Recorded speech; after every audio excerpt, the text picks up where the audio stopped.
This episode is brought to you by the CNY Women's Network, a media and PR company connecting and celebrating women professionals, entrepreneurs, and leaders across Central New York.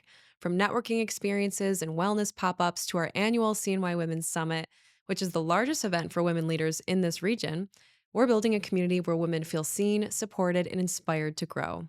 We're currently partnering with sponsors for our 2026 event season, including the CNY Women's Summit, our walking club, co-working meetups, fitness pop-ups, editorial campaigns, you name it. If your brand is passionate about empowering women and making meaningful community connections, we'd love to collaborate. You can start the conversation and learn more by heading to cnywomensnetwork.com/opportunities.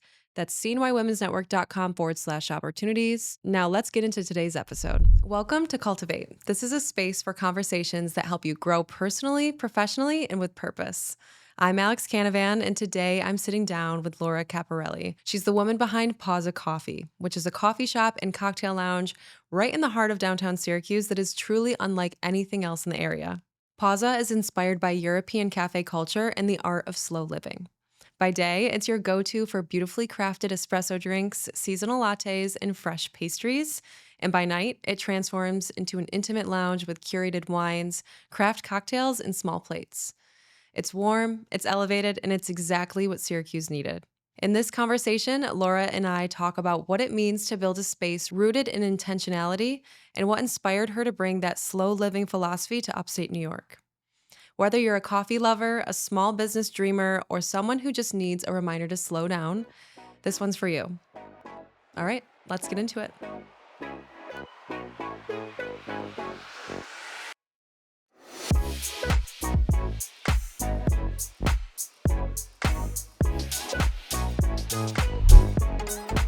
Laura Capparelli, welcome to Cultivate. Thank you. Thank you for having me. I'm so excited to sit down because I might be Our number one customer.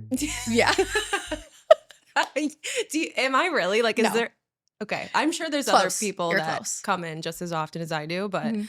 I mean, I can start naming them if you'd like. No. I live right around the corner, but also the vibes are immaculate and the coffee's incredible. I'm really big on vibes, but the coffee has to be just as good as the vibes. And I really appreciate that you can taste the coffee. Do you know what I mean? Yes. Have you Oh, ever I know. have you ever been to a coffee shop and you're like, this is watered down, or like, this is just not hitting? Yep. Nothing more frustrating than that. I'm glad that you brought that up because we're very intentional on that. We actually had a really hard time getting into the Syracuse market with it tasting like coffee. We had a lot of bad reviews in the beginning. I wouldn't say bad reviews. I shouldn't say it like that. More so of people kind of like telling us or adding more syrup and adding more sugar and adding more cream. And so I was like really nervous at first. They're like, it's too strong. And you're Too like, strong. no, it's just right. It's exactly how it should be. So we had to go through like this like educational piece for that. So I'm glad that you appreciate the actual taste of coffee because that's what we were looking for. We actually thought maybe we weren't even going to do flavors at first. We weren't going to do like specialty coffees at first.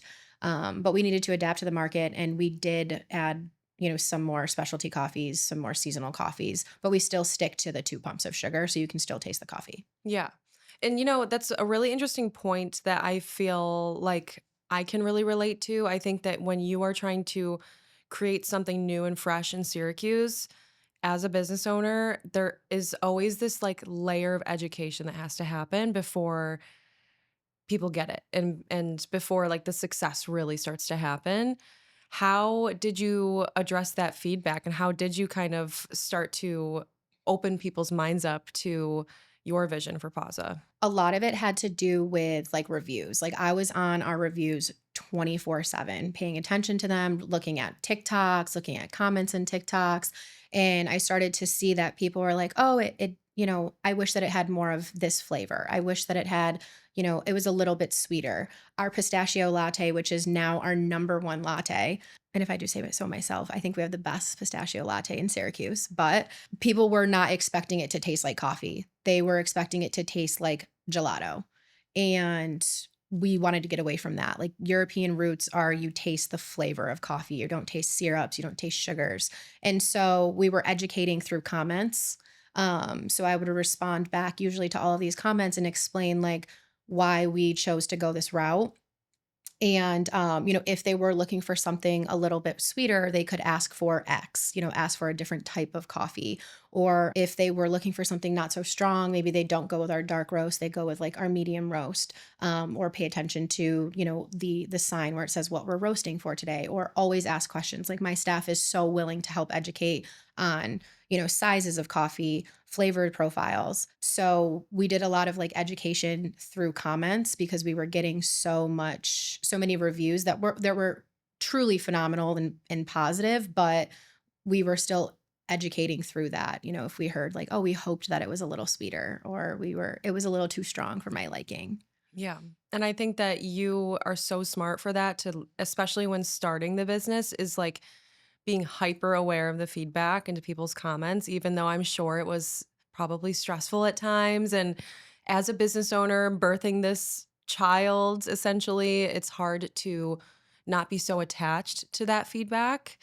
Have you struggled with that, or have you always just had a really good mindset around, putting yourself out there and not being super attached to people's opinions? That was really hard at first. I started to realize like we get maybe one or two bad reviews, if that. And I shouldn't even say bad. Like it's just a negative review.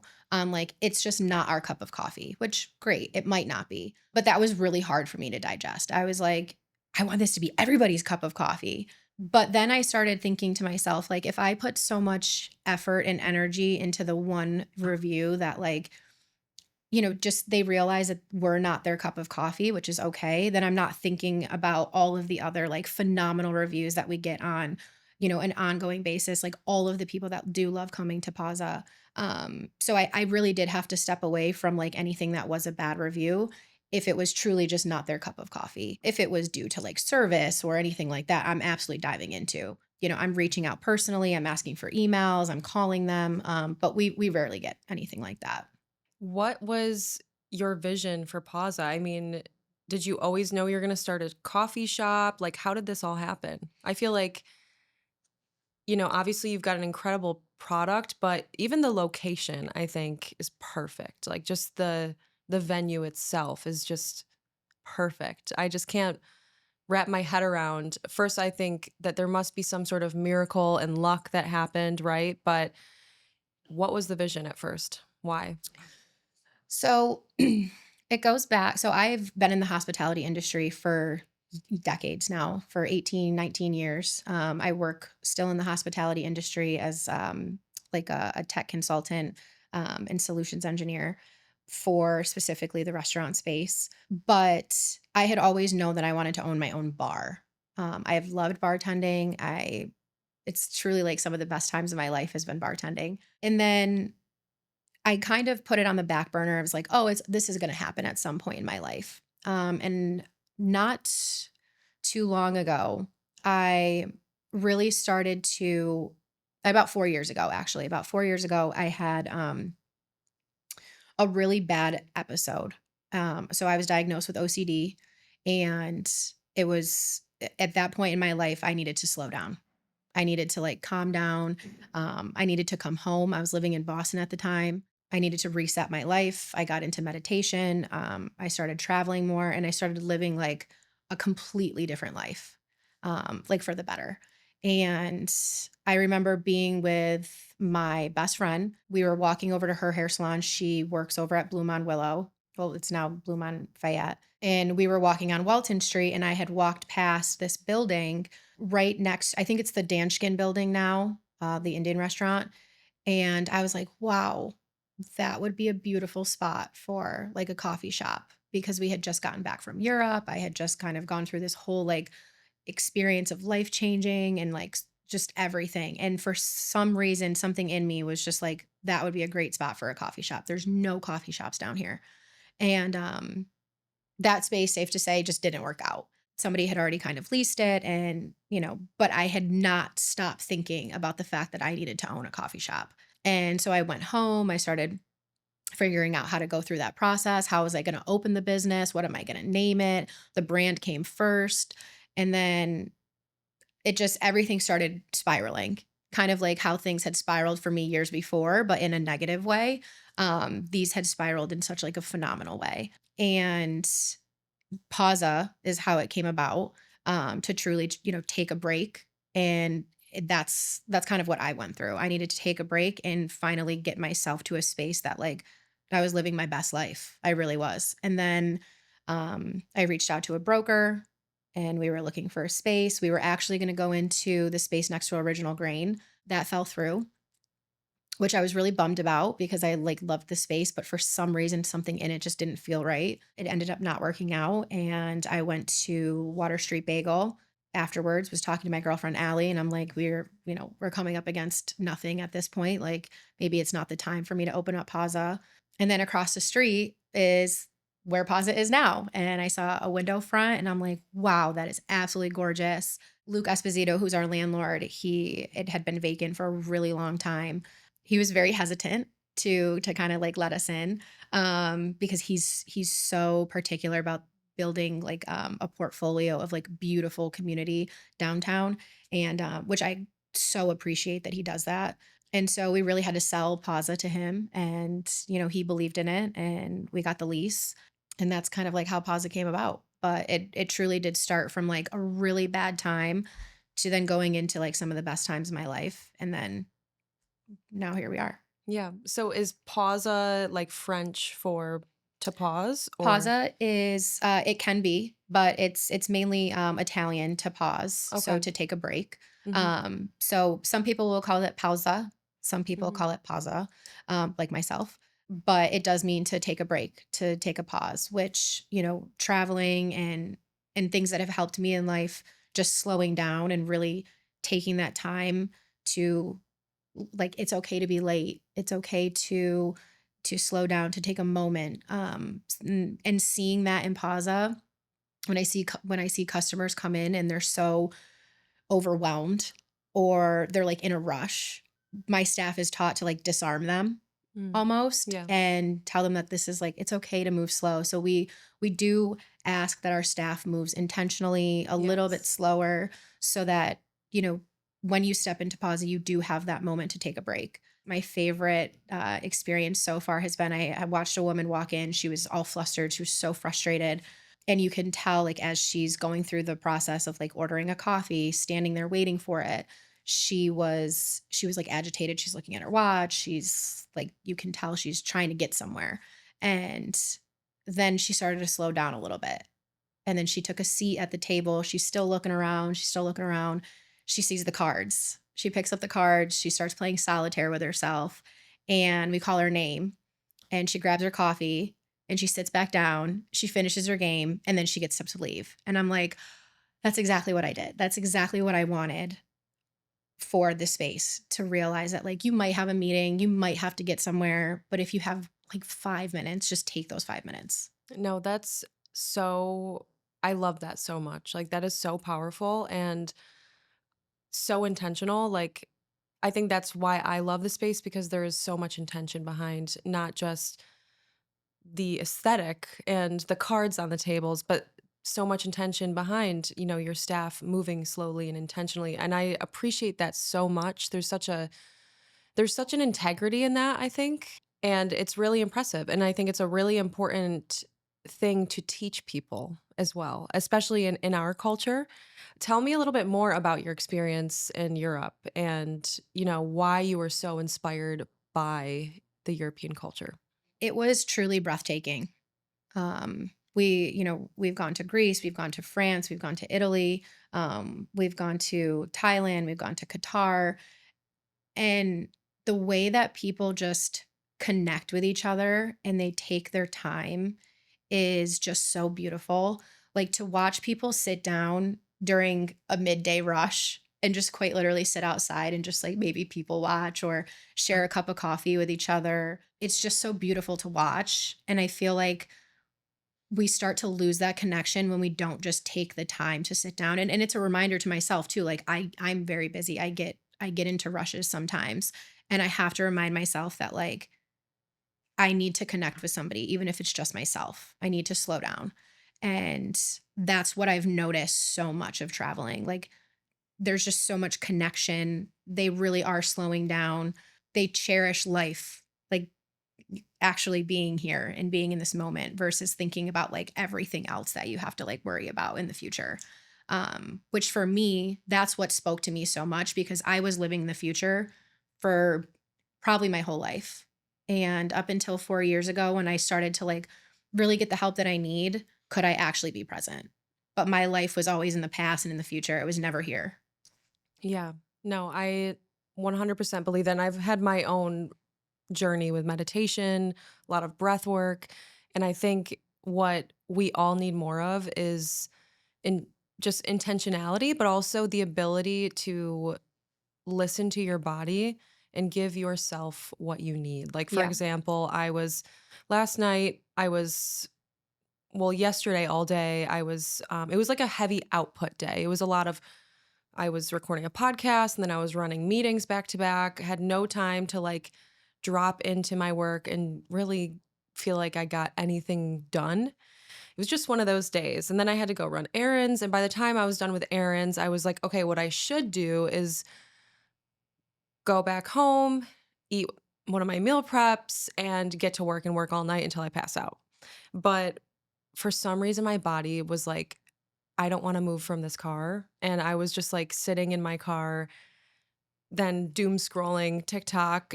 Obviously, what I needed was like A break. a break, right? And I was really like going back and forth. Do I go inside? What do I need? What do I need? What do I need? And I just eventually I was like, Alex, call your mom and just go get some chicken tenders. Oh, And I so love I called my that. mom and I was like, Mom, I need chicken tenders. She's like, come pick me up. And I was like, okay, I'm coming. And Yeah. it was just as simple as that. And it was exactly what I needed. Yeah. You really do need to listen to your body. Like there are so many times where and my therapist, she'll tell me, your body, you're gonna think, what should you do next? What should you do next? Right? Stop listening to the should.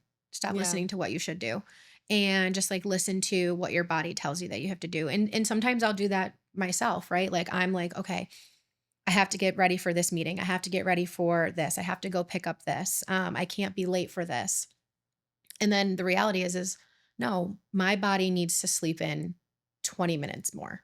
I need to move slowly. I need to go take a shower, right? Like that's what my body is asking for right now. And I got to the space finally where I'm like, I can let my body do that. I can let my body take a break. I can take a break. I don't need to be moving 24/7. Now, do I do that every time? No. You know, there are still times where I do move fast, but when there is a reminder to take a break, I take it.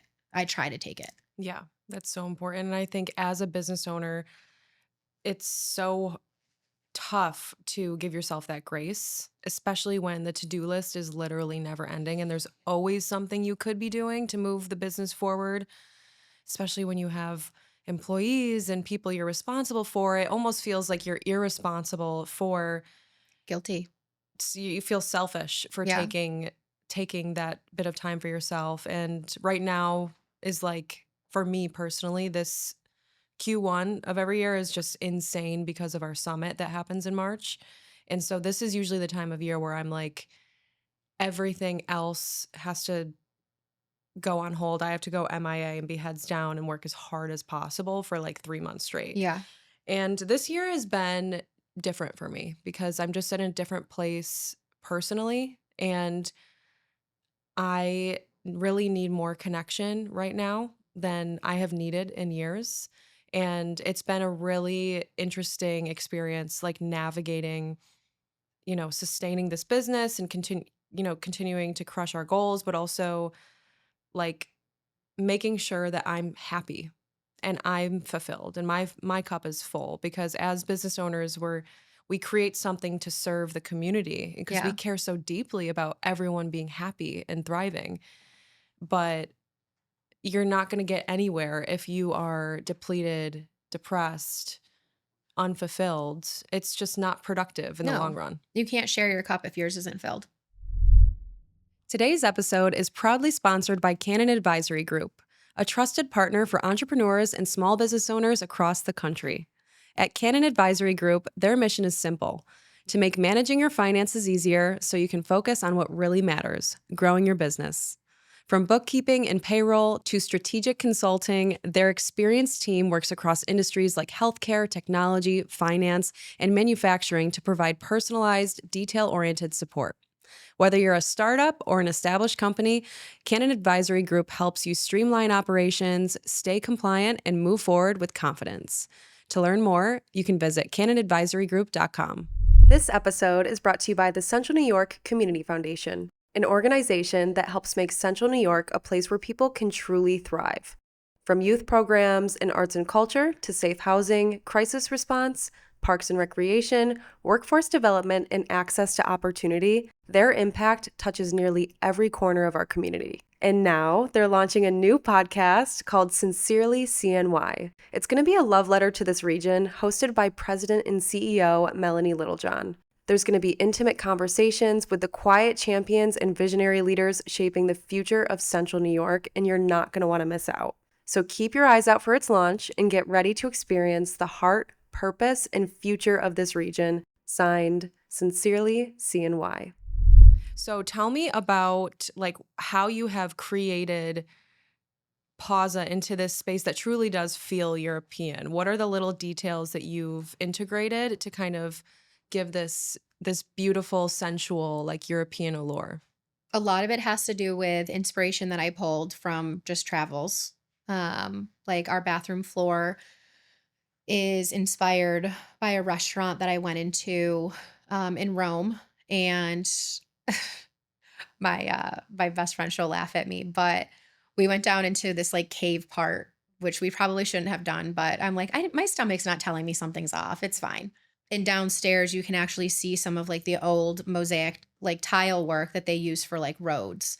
And so our bathroom floor is inspired by that.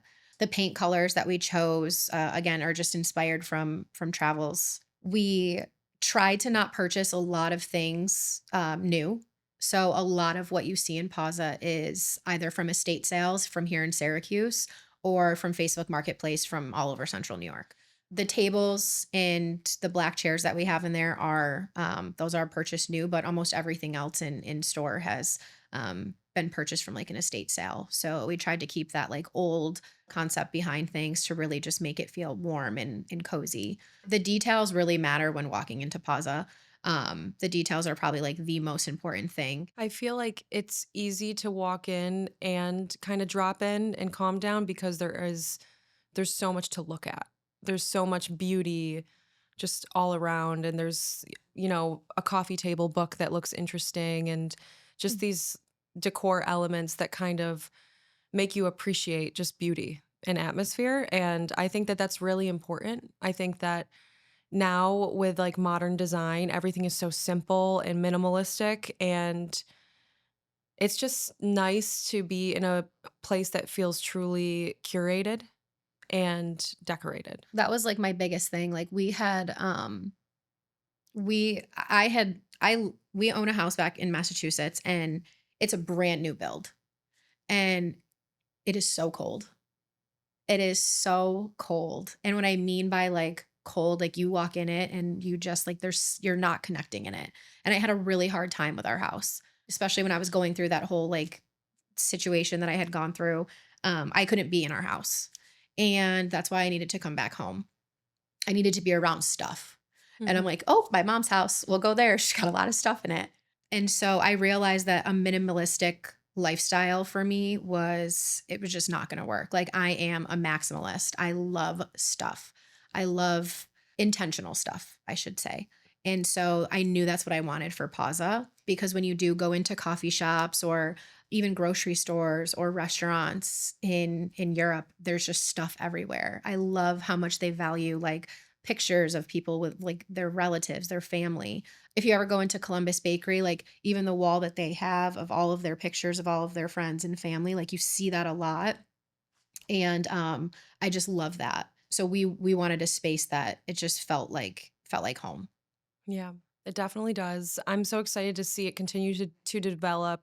Your pastries are from Biscotti's, is that Yep. correct? And then you guys introduced sandwiches and salads recently. Why did you decide to introduce more food? So actually a lot of that came from reviews. So again, going back to, what our customer base is really looking for. The biscottis piece was a must have. When we opened up the space, we knew that we weren't going to be able to bake in house. We have a very small prep kitchen downstairs. And we were getting, I was going through reviews and people were like, we love the coffee so much. We love this. We love that. I wish their pastries were up to par. And I'm like, oh, we got to figure that out. So January 1, we were like, we got to find a partner to work with. And I reached out to Biscotti's and they have been everything I could have ever dreamed for. Our pastries are selling off the racks there. Um, and that's been amazing. And then we started to get inquiries about, are you guys going to do a lunch menu? We're looking for maybe some sandwiches. Do you offer lunch? Do you offer breakfast? Do you, offer anything along those lines? And we hadn't, right? Because we don't have a kitchen. We have a small prep area downstairs, about 300 square feet. So we decided to start doing sandwiches, very simple cured meat sandwiches so that they don't, require refrigeration for a long period of time. They can sit out. The longer that they sit out, the better they taste. So we created some cured meat sandwiches, which are phenomenal, salads, and then we started carrying soups. But we are quickly outgrowing the space, and so hopefully we can expand to another location, still downtown, but we are looking to kind of like open up the menu a little bit more. We'd really like to start doing some pasta dishes and things, especially like during lunchtime. Yeah. And you guys are also doing cocktail hour. What is it, Thursday through Saturday, 4 to 8? We Or, just started doing, we're actually all the way open now, Wednesday through Saturday, 7 a.m. to 10 p.m. okay. Saturday, we open at 8 to 10. But we have some small plates there, and we're going to be launching a new spring menu. So we'll be introducing a garden wedge salad, which is my favorite type of I salad. love a wedge. Oh, we love a wedge. So we're going to be kind of like upping the cocktail menu a little bit more to add some additional small plates on there. But people are really looking for food. We'll still stay small. Again, sticking with like a very European approach to things, tasting the flavors of what you have of the coffee, and not kind of like like what's the word I'm looking for? Gorging out on too many dishes, right? Yeah. So we're very intentional with the sizes of the dishes. We're definitely a place before and after dinner, or if you're looking for a small bite to share over, with somebody. Yeah. And you guys do have like a lovely little outdoor area that I think I recall you mentioning kind of being interested in developing for the summertime. Are you Oh still yeah. planning on doing that? You guys are going to be in this space at least. I know you said you're kind of outgrowing it, but will you be there through We're the gonna summer? s- we're gonna stay there for a long time. We have plans to either go down or over. So we'll still be at 246. We're not leaving there. Okay. Um, but we're trying to figure out how we can, maximize the space that we have available to us. But yes, we're looking to, we actually just applied for our outdoor cafe permit. So hopefully the city gets that for us so that we can actually start seating outside. So we'll have some outdoor seating. And then we're going to be launching a brunch in March. Not too many details on that because we want to kind of keep that a surprise, but we're going to be launching a really cool brunch. I'll leave it at that. Cool. I'm Yeah. I'm curious. I'm like, what makes a really cool brunch? But I guess we'll have to wait and see. Yes. Yes. Hopefully the city kind of gets that for us, which I think they will. They've been so helpful in so many other areas. So Yeah. So you are like running this super successful business, but you're also working full time yes. on top of it. So tell me, I mean, I know that you're really careful about, staying intentional, slowing down when you need to, but like what is your routine? How do you keep up with all of it? Like, are you sleeping? What is life looking like for you right now? I'm sleeping now. But yeah, I work full time for a company called Toast Point of Sale. I've been with them for 7 years. I absolutely love them. They are truly like one of the best companies I could ever work for. And had I not worked for them, I don't know if I'd be able to do Pausa. They have been just so amazing with allowing me to take time. They give a sabbatical, an 8 week sabbatical every 5 years. And so we actually opened Pausa during that sabbatical. So they've just been phenomenal. But normally I do pausa from around 6 a.m. to 9 a.m. And then I do 9 a.m. to 5 p.m. for toast. And then 5 p.m. to really what other time I decide to fall asleep, I focus on pausa a little bit more. However, we do have two phenomenal managers. We have our cafe manager Kayla and we have our bar manager Mackenzie. So without them, I would probably not get any sleep. That's how it was in the beginning. I remember sitting in my car like our very first day opening, and I left pause at like 12 o'clock at night, and I'm at the red light, like, down near City Hall, and I'm just in my car crying because I'm like, "What the heck did I just do? Like, how am I gonna, like, manage all of this?"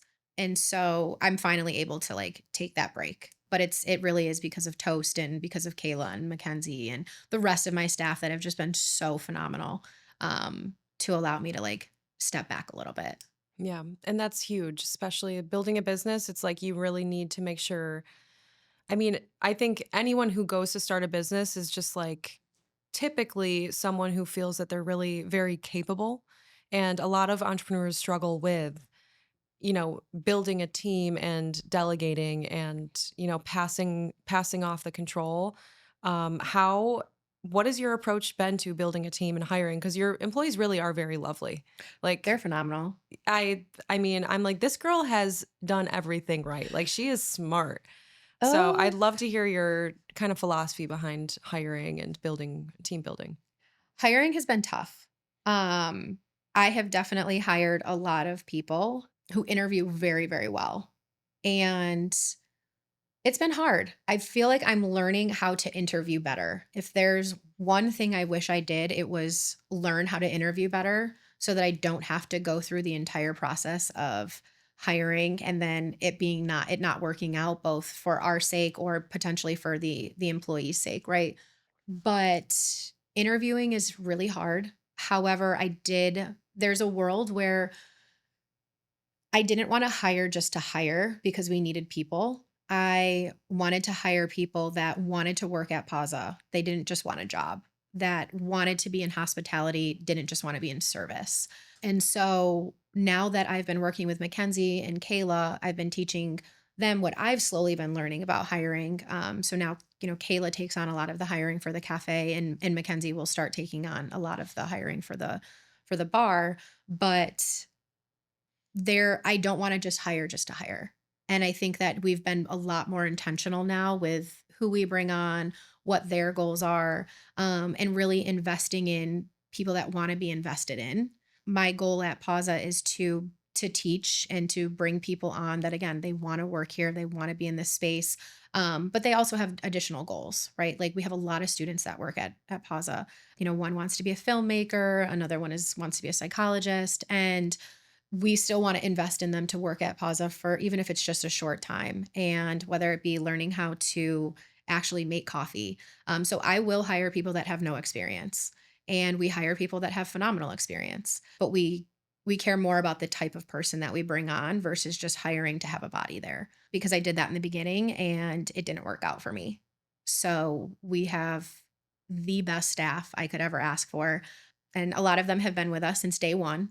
Um, and I'm sad because some of them are students, so they won't be with us for very long, but, they're truly just amazing. Like, to watch one of our, baristas, she started out as a cashier, her name's Annalie, so if you see her, she had no idea how to make a coffee, and she started out as a cashier, she goes to SU, and, she now makes one of the best coffees I think I've ever had. She made me a pistachio latte the other day, and I just wanted to taste it, right? Because she had just started learning how to do it. And I tasted it and I was like, girl, this is phenomenal. Like, I could feel the love inside of this latte. She made me an iced one and a hot one, and she was just, it was perfect. She's really interested in developing her like latte skills right now. So I love watching them learn too. Or something that they never thought that they were going to care about, and they're now like so in on it. And those are the type of people we look for when we want them at Pausa. What are some of the other things you think that you've struggled with opening and kind of growing this business? Inventory. We struggle really bad with inventory right now. Why is that? Is it distributors or is it just because you guys are still figuring it out? I think it's because 'cause we're still figuring it out. We're pretty good. We actually have a meeting today with, an inventory software that we're evaluating, but there was a lot of trial and error in the beginning. And so when you're coming on as, like, a new business, you wanna test out, different pastries, different flatbreads, different all of these different ingredients, right? But in order to do that, you have to buy so many. And so buying so much inventory to just test out if it doesn't end up working is really hard because we're wasting a significant amount of it. And we're very big on quality, which doesn't help the fact that, we're purchasing so many, like we use Cisco for some things, and we purchase a lot from their European imports department. And lead times, testing things out, having too much in stock that may or may not sell because it's all trial and error in the beginning. And that was really, really hard being able to manage all of that. And we finally are now on a good schedule with inventory management, but it could be better. And so I've I've seen a lot of people who are just like, "Oh yeah, we just use an Excel sheet for inventory management." And I'm like, "Oh, we've tried that. It doesn't work. Like, how are you tracking food costs? How are you tracking like full usage? How are you tracking, is it selling or are we wasting it?" And that is so hard. All around has been really difficult. So that we are now investing in a software to help us with that. But that has been probably the bane of my existence. Running out of things, the lead times on things, opening in the winter time, especially in Syracuse with like deliveries. We weren't getting deliveries for a long time. So inventory management was really hard. Yeah. And I mean, personally, as someone who goes in there like literally every day, just so you know, it might feel chaotic behind the scenes, but on the surface, Oh, that you makes me happy. guys are doing an amazing job. Thank you. Seriously. I Thank you. get one of the things I learned from just being in events is that your customer doesn't know what's going on behind the scenes. They don't know what's wrong. And their expectations are never going to be as high as yours because you Yes. know what you want to create and you know what you want the business to feel like, but your customer is just their first experience and their perspective is just fresh and don't be too hard on yourself. Oh, that I've learned to start to give myself grace. My expectations for Pausa are very high. And my expectations for myself are very high. But, having people like you or our marketing director who is constantly reminding me, like, just give yourself grace. It does help a lot, so there are times where I'm like, it's okay. It's okay. I had a coach a long time ago who, I'm glad that you brought up that customers aren't necessarily feeling that, which makes me happy. I had a coach a long time ago who always would tell me not to make my problems her problems. That kind of stuck with me a lot. Like, I don't want my customers to feel anything that I'm going through. It's stuff for me and for my family and for us to kind of go through. And so, we want to try to leave a lot of it at the door. We don't want you guys to feel the fact that we have inventory management problems, right? And they're not that crazy. It's more so of just managing it and making it more streamlined and easy for us, so that Kayla, our manager, isn't texting me saying, "Hey, we're out of milk halfway through the day," and I'm like, "Okay, let me Uber eat some milk over to you guys." So, little things like that I don't ever want like our customers to have to experience. So that makes me happy. I want to pivot a little bit and Okay. I want to talk about just like things you love in Central New York. I mean, you're clearly a super busy woman, but when you do decide to take a break or like go somewhere, do something for yourself, what is that thing? Where do you like to go and what do you like to do? Home. I like to go home. That's a good thing. I spend a lot of time with my nephew. Um, so I love spending time with him. We like to go to Costco. We like to do shopping. We like to go shopping. My boyfriend and I, it was really hard for us in the beginning when I was opening this. Like, I didn't get to see him nearly as much. So now my favorite thing to do is genuinely go home, to hang out with him or be with him. But things we like to do together, we love the fish fryer. We love Incas. So we're big foodies. We like to go out to eat a lot. Mhm. Um, we And if we can't go out to Inca's, we order in a lot from Incas is Inca's. very good. Inca's I love is their filet. Have you had the oh my I've god, it's had so almost good. everything there, and I love their ceviche, Yes, so good. unmatched. So we'll do a lot of that. We usually try to do some of the things that is going on in Syracuse. Like I just got the tickets to the Winterfest for us to do the sandwich stroll. Cool. So I'm excited about that. But we usually like to do things, little tiny things that don't require a lot of effort. Because most of the time it's my chance to like take a break if we're doing things. And but it's either we go out to dinner or we find these little activities around Syracuse. And what do you want Pausa to bring to the Syracuse community? Like, what kind of impact do you hope this makes on Syracuse and Central New York?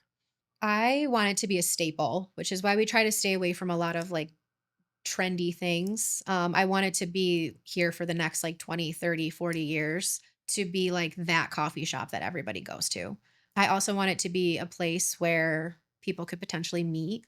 We're thinking about doing like a little meet cute for singles. We did actually say if somebody meets at Pausa and they end up getting engaged, we're throwing their engagement party.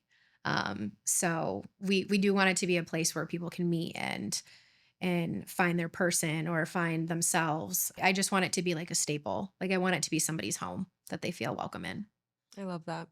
Okay, last question. If there is a young woman listening to this podcast that really looks up to you and really admires what you built, if there's one piece of advice you could give her, what would it be? This is where I'm going to get emotional. um, I would say bet on yourself because you can do it. It's going to be hard, but It's going to be really hard, it's so worth it. but you'll meet a lot of people that if you have an idea and you bet on yourself, you will get through it. It's going to suck at first, but once you go back and you look at it, you're going to be like, oh, I'm so thankful that I did that. Right. Like, even though I said, what did I just do? Like, I truly am looking back at it. It's so easy to look at all the negative things. But like once you look at the positives of everything that you've done thus far, like sometimes take a minute to look at it. You'll get through it. You really will. But you have to bet on yourself. Like I went back and forth for a long time of like, what if this fails? What if this fails? And I had to be okay with it failing, but I still needed to like bet on myself that I could do it. So allow for support, allow for people to support you, to help you. Get good at being supported. Yeah, And get good at being supported helped. and allowing for people to help you while betting on yourself does not mean that you need to do everything yourself. It just means that like you can do it. It is okay to like step back and say like if it fails, it's okay. Like I'll pivot, right? Like be okay with pivoting, but truly like bet on yourself. That would be probably my biggest thing. I love that. Thank you so much, Laura, for your time Of course. today. Thank you. Thank you for having me. It was an absolute pleasure. I really admire what you've built. I have so much respect for you, just for the brand, but also just you in general. Thank you. So keep killing it, girl. You're super Thank you. inspiring, You and I too. appreciate your time I today. can't wait to go to the Women's Summit. I'm excited to have you. This will be your first summit. Mm-hmm. It's going to be amazing. No, I'm pumped about it. You figure out what you're going to wear. That's like a thing people love. Really? People, like, I've been getting messages and people are like, I got my outfit for the summit. I'm so excited because it Oh, really wait, tell me is. more. Tell me more. I mean, it's just like, it's a celebration. Okay. Yeah, it's, obviously it's a business summit full of panels and workshops and professional development things, but it's just a celebration of all of the badass women in this community. And it's a celebration of Women's History Month, Oh, International yeah. Women's Day. It's just like a good time with the girls. Oh, I So love this. break out Okay. your best power suit or just something that makes you feel really badass that you don't get to wear often. That's Okay. what I would recommend. Okay. Or get yourself something new. I'm going to be getting I'm probably gonna buy a something new. custom suit made this year. I'm really excited. Ooh. It's our 5th summit, so it's a milestone year. So I'm really excited. Okay. Are you sharing colors? So our color palette, our main color this year is actually navy blue, which Okay. in the years prior it was like pink. Our color palette has kind of My vision for this year is I want the brand to feel a little bit more elevated, a little bit more mature and Mhm. refined. So our color palette is like navy blue with like accents of pink, but like really light neutral pink, kind of like blush and like just a beautiful neutral beige color. Really Ooh, simple, professional, but still feminine, of course. okay. And so I will be your I can't give away the suit, That's but okay. yeah, it'll be that's the best part is the outfit. Okay. Wait, I live for that. At Toast, we do, a ton of, like, events. We go to, like, a lot of shows or, like, food shows and things, and the number one thing I'm known for is the outfits that I wear to these The power events. suits, The yes. power suits, the outfits, like, I usually wear bright orange. I'm obviously not gonna do that for this one, but, our colors are orange and navy blue, and, which how fitting for Syracuse, but I'm excited about this. Yeah. Alright, you got me something to think Show about. up and show out, girl. It's a good time. Alright. Thank you so much, Of course, Laura, thank and I you. look forward to seeing you at Pausa every day this week. Yes. All right, guys, that's it for this week's episode. Thank you so much for tuning in to Cultivate CNY. If you enjoyed this conversation, I'd love it if you left us a quick review and made sure you're subscribed so you never miss an episode. And if something in today's discussion resonated with you, please share it. Whether it's on social media or directly with a friend, you never know how hearing this conversation might be exactly what someone needs right now. And I love to hear your feedback. I love to hear your thoughts. So please be sure to tag us on social media if you do share there. This podcast is produced by Diam Media Group, a video production company based in Syracuse, New York. If you'd like to work with Diam Media for your next big campaign or maybe a podcast you'd like to get off the ground, head to diammedia.com to learn more. Until next time, I'm Alex Canavan, and I'll see you next Monday.